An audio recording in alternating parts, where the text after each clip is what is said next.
Verdict. While resolution will surely win the lion's share of the recognition, HTC has made a number of fantastic design choices on the Vive Pro that rival the resolution in terms of importance. To narrow those down to just a few points, the headset is more comfortable than it ever has been, it sounds better most of the time, and it blocks out light. Oh, and yeah, games look better on it, too. But are these design improvements worth the HTC Vive Pro's rather costly entry ticket? Are they worth the cost even after you've figured in some of the system's shortcomings like the lack of a AAA game, the setup and sound issues and jitteriness with less than pristine hardware?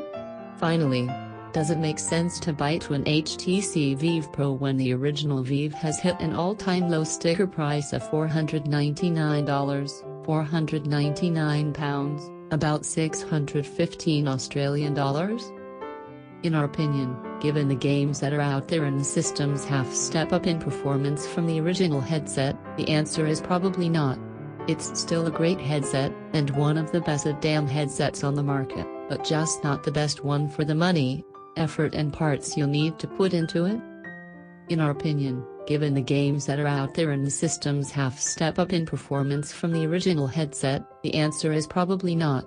It's still a great headset, and one of the best damn headsets on the market, but just not the best one for the money, effort and parts you'll need to put into it.